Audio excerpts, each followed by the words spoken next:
Terus ketiga, masalah kekayaan hati. Kekayaan hati ini penting sekali karena rata-rata teman di Grab itu kan miskin lah. Tapi jangan miskin sampai miskin hati itu. Bahwa kamu nyari nafkah itu sudah ibadah, berkelana di bumi Allah juga ibadah, menyaksikan macam-macamnya orang itu juga ibadah. Bahkan menambah khazanah ilmu. Di antara warisan ilmu yang kita dapatkan dari Rasulullah SAW, misalnya kamu jalan-jalan, punya kaki dua, punya tangan dua. Gara-gara jalan-jalan sering ngerti orang yang buntung. Alhamdulillah meskipun saya hanya Grab masih punya kaki utuh. Terus ketemu orang buta ya gitu. Alhamdulillah ladzi afani mimma btalaka bih. Alhamdulillah saya terselamatkan dari seperti itu. Sehingga melihat orang maksiat juga gitu. Saya meskipun gini terselamatkan dari tempat maksiat dari. Sehingga hidup itu tidak nelongso gitu. Ada nilai lebih yang kita punyai. Jadi di antara kebaikan Islam adalah orang disuruh ingat sisi nikmat. Nah, kalau nikmat itu sudah ada semua, kata Imam Ghazali, nikmat hidup. Kata Imam Ghazali, jika nggak ada kenikmatan yang Anda punyai, kamu datang ke kuburan. Disuruh datang ke kuburan. Dan kamu bilang begini, kenikmatan kembali ke dunia adalah kenikmatan yang diinginkan mulai yang mati zaman Nabi Adam sampai kiamat. Jadi kalau Fir'aun yang pernah jadi raja, Namrud, semuanya, bahkan orang-orang soleh sekalipun, kalau kamu tanya keinginan terbaiknya apa? Ingin kembali hidup untuk membenahi kesalahannya zaman hidup. Artinya apa? Kehidupan yang kita miliki sekarang adalah kenikmatan yang dirindukan mulai yang mati zaman Nabi Adam sampai kiamat.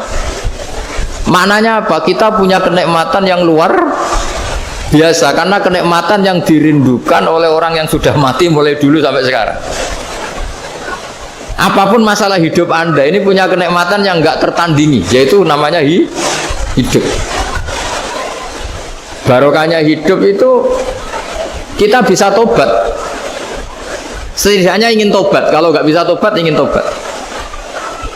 Makanya di Indonesia itu banyak nyuwun sewu, banyak maling yang anaknya itu soleh. Karena kalau ngandani anaknya tetap gini, wes le bapak tok sing lakoni kowe ojo. Bapak tok yang alami ini kamu jangan. Banyak di Indonesia orang nggak bisa baca Quran, anaknya hafid. Karena setiap bodoh itu tidak diwariskan. Wes le bapak tok sing bodoh kowe ojo bodoh. Mungkin teman-teman di Grab juga gitu, wes bapak tok cong sing nasibe ngene kowe ojo. Jadi kebaikan begini itu akan terus-menerus diwariskan. Sehingga banyak orang tidak tamat SD anaknya dosen, nggak tamat SMP anaknya dekan. Karena setiap dari kita itu cita-cita kebaikannya menurun ke anak cucunya, keburukannya berhenti di dia. Cara wong Jawa itu bapak tok sing nglakoni. Nah, di sini saya jelaskan tentang kekayaan rohani. Jadi saya mohon ketika Anda jalan-jalan ngantar penumpang itu harus sering muji Allah Subhanahu wa taala. Ya, saya bacakan ayatnya, at-taibunal abidunal hamidun. Orang baik itu yang tobat, yang ahli ibadah. Ini diantara definisinya itu as-saihun, yang sering jalan-jalan. Siaka itu jalan-jalan. Jadi orang paling bejo sak dunia itu sampai harus jalan-jalan ibadah dapat uang. Tapi syaratnya ibadah. Sekali tidak ibadah dapatnya masalah kan? Sering gonjekkan orang cantik terus ingat istrinya tidak cantik. Sering gonjekkan orang yang sopan, yang santun terus ingat andekan ini istri saya di rumah rewel gitu. Jadi kalau kamu tidak taat itu adanya penyesalan. Di lampu merah ada orang naik Ferrari, naik Alphard, sementara kamu di rumah hanya mobil butut, kadang malah tidak punya mobil. Jadi kekayaan rohani itu dimulai dari mana? Dimulai dari taat. Cara berpikir itu taat, bukan maksiat. Sekali Anda cara berpikir maksiat, maka adanya hanya penyesalan. Semakin pengalaman di luar, semakin penyesalan. Karena di luar sana banyak orang yang dapat nikmat yang lebih dari Anda. Tapi sekali Anda taat, kamu akan mensyukuri apa yang Anda miliki dan tidak pernah ingin sama yang dimiliki orang lain. Sehingga orang-orang yang sering pergi itu sama Allah dipuji. Jadi tidak ada nabi kecuali di antara ibadahnya itu jalan-jalan. Fasiru fil ardi. Sehingga semua nabi itu mesti pernah melakukan perjalanan internasional. Rasulullah Muhammad SAW pernah jalan-jalan sampai ke Syam, padahal beliau orang Mekah. Nabi Ibrahim yang orang Syam pernah perjalanan sampai ke Mekah. Karena diantara kearifan itu ya dimulai dari apa? Jalan-jalan tadi. Kamu ngerti orang yang macam-macam. Makanya diantara kebaikan umatku kata Nabi itu siyahah fil ard, sering berkelana. Tapi tentu untuk mengambil pelajaran. Hatta ibunal abidunal hamidun as-saihun. Nah, agama mensupport itu. Sehingga kata Nabi, jika ada orang kok sholat qobliyah, ba'diyah semuanya di masjid, sama Nabi ditegur, la taj'alu buyutakum kuburan. Rumah kamu jangan jadikan kuburan, harus dapat jatah apa? Sholat. Kata ulama, kalau ada orang sering sholat di satu titik, itu ditegur. Kamu harus ganti titik yang lain supaya saksi bahwa kamu di bumi sholat itu banyak. Jadi kita ya punya nilai positif juga tentang apa? Karena kita sering siahah, kalau bahasa Arabnya itu sering keluyuran, saksi kita kebaikan juga banyak. Tapi pesan saya paling pokok tadi ya, jadikan komunitas kebaikan itu punya nilai jual. Syukur-syukur fid dunya hasanah wa fil akhirati hasanah. Ya kita bersyukurlah di Indonesia itu. Saya masih ingat kecil saya itu ya sekitar saya umur 15-14 tahun. Setiap mau pergi itu pesannya orang-orang yang sering pergi itu jangan masuk terminal jam ini di perapatan ini, karena yang namanya preman itu dulu dominan. Sekarang sampai jam 2 ada orang pakai jilbab, kadang ya orang pakai peci, yang nggak pakai peci pun ke musola sholat terus. Yes, pokoknya kebaikan itu jadi komunitas dan jadi nilai jual. Bahkan tadi misalnya ibu-ibu yang pergi malam itu kan mesti ada orang-orang yang jadi langganannya karena terkenal apa? Amanah. Yang dititipi anak juga pilih orang yang terkenal apa? Amanah.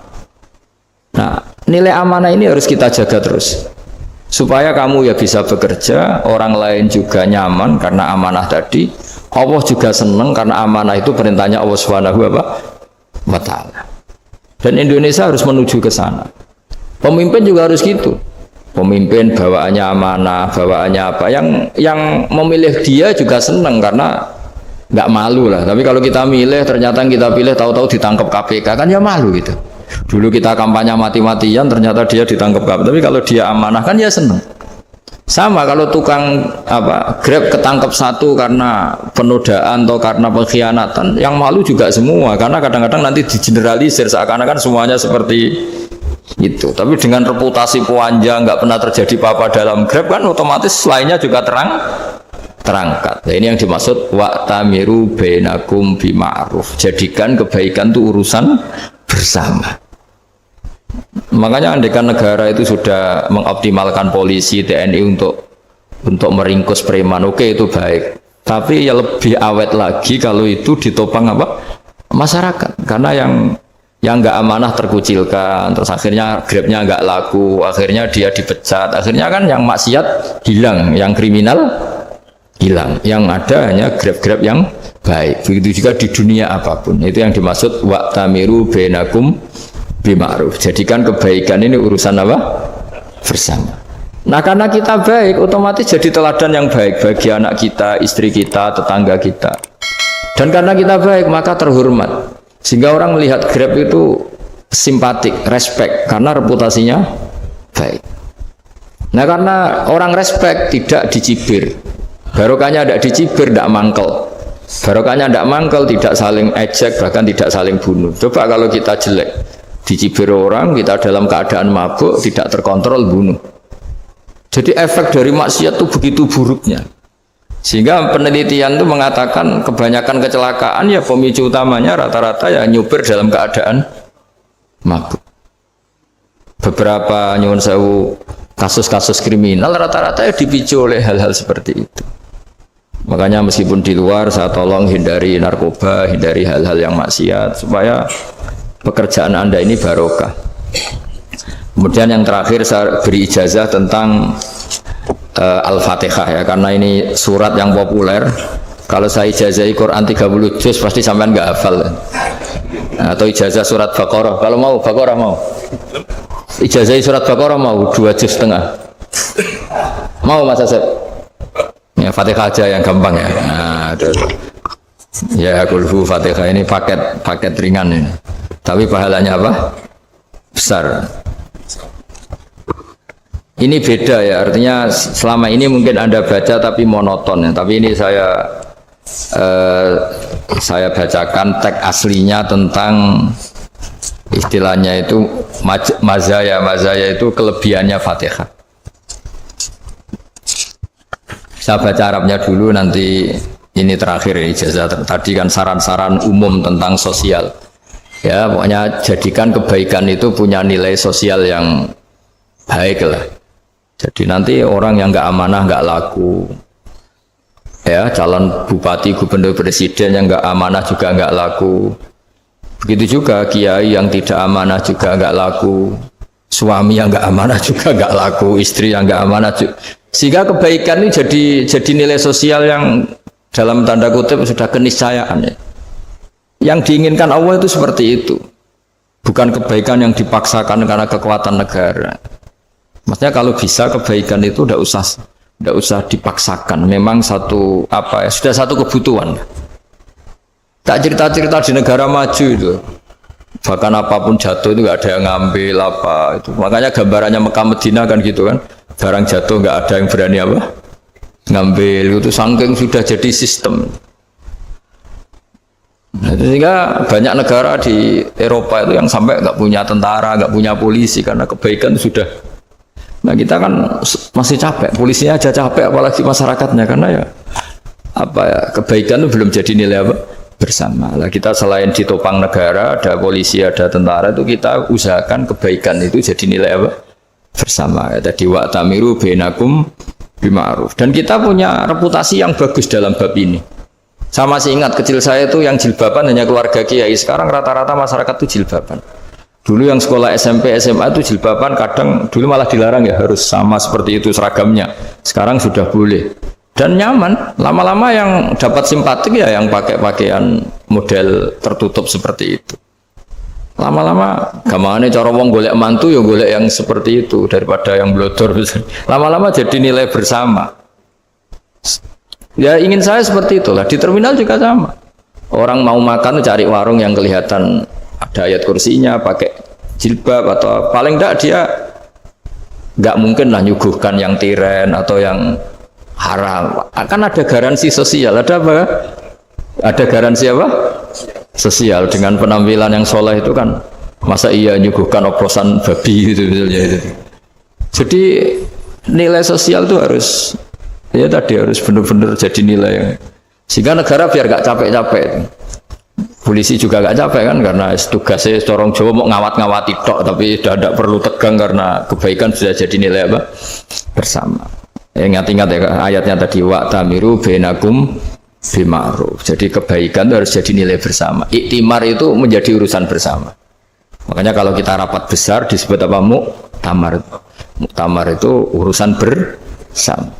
Tadi imamnya sholat juga menopang Gojek karena nggak lama-lama nopang Grab, nopang Kernet, nopang penjaga Indomaret, penjaga bensin, pom bensin. Lah dia hanya punya waktu 5 menit terus imamnya baca Baqarah kan. Iya imamnya mursyid, mungkin dia tambah lama tambah dapat aplaus dari muhibbinnya, tapi makmumnya dia tambah lama tambah dapat penghormatan dari pecintanya, tapi kitanya wah khusyuk wali kan, dia dapat status naik lah. Kita yang sudah tidak ikut jadi wali diganggu apa pekerjaannya. Kalau ada imam seperti itu sampai mufarokoh saja, niat ya Allah sampai sini saja saya makmum orang itu, silakan orang itu punya urusan sendiri dengan jenengan, ya sudah, atau salib saja apa. Nah, itu boleh kalau dalam fikih namanya apa? Mufarokoh. Mufarokoh itu niat, tapi kamu jangan langsung selonong mufarokoh, niat dulu. Pamit sama Allah bahwa sekarang mau mufarokoh. Tapi ya jadi sholat yang aneh kan, imamnya masih rukuk, kamu terus sujud, terus apa-apa selesai ya. Mungkin dalam pandangan itu orang lain begini, maksudnya makmum gimana ini kok begini. Tapi sudahlah, Allah Maha tahu. Nah, insya Allah dimaklumi. Ya saya baca tentang Fatihah ya, karena sampean pasti sering baca Fatihah. Supaya sekaligus jadi jimat lah gitu. Jadi Kalau kamu sering di jalan-jalan yang mungkin sepi atau mungkin kan tidak semua teman Grab itu nasibnya bagus yang di Semarang Jogja. Mungkin yang di Kalimantan di Papua kan ada yang 10 kilo gak ketemu rumah, ya kan? Ya lihat di TV-TV itu kan kasihan kan. Sudah 10 kilo gak ketemu rumah, penumpangnya kewekar preman tuh kan. Ini makan orang enggak kan gitu. Kan ujiannya dua. Kalau penumpangnya cantik itu ya kecoba syahwat, kalau preman takut. Jadi orang itu selalu ujian itu. Sing sedengan itu kan jarang orang itu. Jadi kalau penumpangnya perempuan cantik ujiannya itu syahwat, kalau preman ujiannya ketakutan. Kalau orang yang lemah bawa uang ujiannya kamu ingin garong. Jadi hidup itu memang semuanya ujian. Liyabluwakum ayyukum ahsanu amala. Makanya saya sering ditanya oleh teman-teman, Gus, nah ujiannya kenal wong wedok elek piye? Sama. Kenal wong ayu ujiane syahwat, kenal wong elek ujiane ngenyek, itu sama-sama dosa. Syahwat ya dosa, ngenyek juga dosa. Elek keriting untune metu ya dosa ngomong gitu. Kadang-kadang orang berpikir enak kancanan wong elek gak dosa. Kata siapa kancanan wong elek itu ya dosa karena bawaannya ngenyek. Ngenyek itu menyepelekan itu. Makanya saya itu ya nggak mau berteman sampean. Nanti kan bawaannya ngenyek atau seneng ya tidak tahu. Ya sudah ada takdir saja kalau ketemu ya tak ulang ngaji gitu. Tapi ini ngaji terakhir, setelah ini ngaji biasa aja, tidak usah resmi gini. Ngaji kok resmi aneh. Pokoknya nanti suatu saat kalau pandemi sudah berlalu saya akan ngaji Rebone. Ini ngaji. Ini ngaji yang kurang bagus karena ngatur kiai kurang berkah ini. Nanti tapi ya lumayan lah masih mau ngaji. Ngaji kok tanggal ini jam ini. Sekarang suatu saat kamu tak panggil, Mas Wahyu datang ke sini jam ini tidak mesti bisa. Mungkin pas ada acara apa, maaf ke sini pas ngecek pas apa. Jadi ya sudah tapi tak maafkan enggak apa-apa. Takdir ya. Tak bacakan supaya sampean tahu keramatnya bismillah. Nah, sebelum saya bacakan bismillah Fatihah, tak beritahu tentang ilmu tafsirnya karena ini penting sekali. Fatihah itu dawuhnya Allah, tentu itu dawuhnya Allah. Saya ulang lagi, itu kalam Allah. Tapi yang sudah diberikan kesampaian ke kita semua. Sehingga seakan-akan itu menjadi dawuhnya kita ke Allah. Jangan salah loh ya. Fatihah itu dawuh Allah, tapi sudah diberikan ke kita. Sehingga posisi kita itu yang punya itu. Nah, kenapa ini perlu dijelaskan? Karena nanti ada kalimat iyyaka na'budu wa iyyaka nasta'in. Kalau itu masih kalam Allah, berarti Allah ngomong ke kamu, ngendikan ke kamu, kepadamu aku menyembah. Masa Allah menyembah kamu? Nah, sehingga ilmu tafsir itu menyelesaikan itu dulu ya. Saya ulang lagi ya, sebelum sampean sering baca Fatihah, aku yakin ya sering baca. Tapi barokahnya tidak paham itu tidak pernah janggal. Enggak paham itu ya penting supaya tidak iskal, tidak janggal. Sebetulnya di kalimat itu ada yang janggal. Kalau Fatihah itu kalimatnya Allah atau kalam Allah, bagaimana dengan kata-kata iyyaka na'budu? Masa Allah ngendikan ke kita, kepadamu kami menyembah. Masa Allah menyembah kita? Maka penyelesaiannya secara ilmu tafsir gimana? Semua ulama mengatakan, bukan satu dua, semuanya mengatakan di Fatihah itu semuanya diberi kawalan kalimat. Saya ulang lagi ya, di Fatihah itu semuanya diberi awalan kalimat qulu, katakan wahai hambaku begini. Ya, katakan wahai hambaku begini.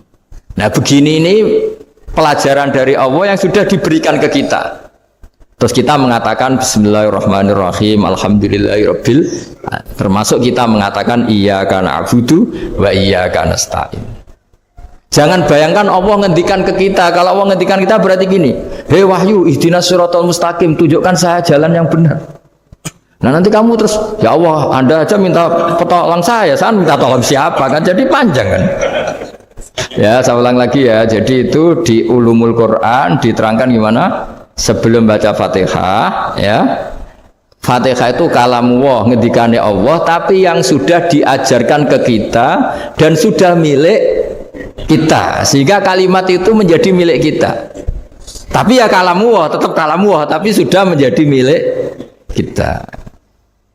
Udah paham ya? Ya pinter naon.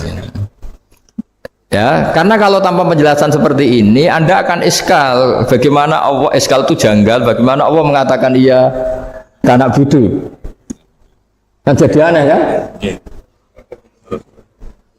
Ya, jadi tak jelaskan secara ilmiah ya. Jadi kata ulama-ulama tafsir, ayat-ayat Quran seperti ini sebetulnya dimulai dari qulu apa? Meskipun enggak dilafatkan. Itu kan sama dengan qul huwallahu ahad Muhammad, katakan kalau Tuhan itu satu. Ya namanya Quran itu kan kalam Allah, membina nabinya, membina umatnya. Makanya dikatakan atau enggak di sini tersembunyi kata qulu, katakan. Ya. Jadi ya ibarat apa itu? Kamu ngajari anak kamu lah. Le, panggil jenengan bapak kula. Itu maksudnya anak itu, kalimat itu kalimat kamu, tapi kamu ajarkan ke anak kamu. Terus anak kamu bilang, Pak jenengan bapak kulo. Nah, ketika kamu mengatakan jenengan, bukan kamu mengatakan jenengan anakku, berarti anakmu itu bapakmu, kan lucu kan? Anak kamu ajari jenengan bapak kulo. Kamu, engkau bapak saya. Terus anak kamu mengulang jenengan atau kamu bapak saya. Berarti itu kalimat yang kamu ajarkan, tapi sekarang sudah milik anak kamu. Kalau itu kalimat kamu kan lucu, masa anak kamu bilang bapak. Nah itu seperti itu. Jadi ulama memberi solusi atau jawaban iya karena abudu. Iya itu sebelumnya ada kata-kata kulu, katakan wahai hambaku, hubungan kamu dengan saya adalah katakan iya karena abudu. Wa iyyaka nasta'in. Terus hubungan kamu dengan saya katakan juga dalam doamu ihdinas siratal mustaqim. Jelas ya, jadi itu kalam Allah yang sudah milik kita karena diajarkan Allah untuk kita. Dong ya. Ya, dong.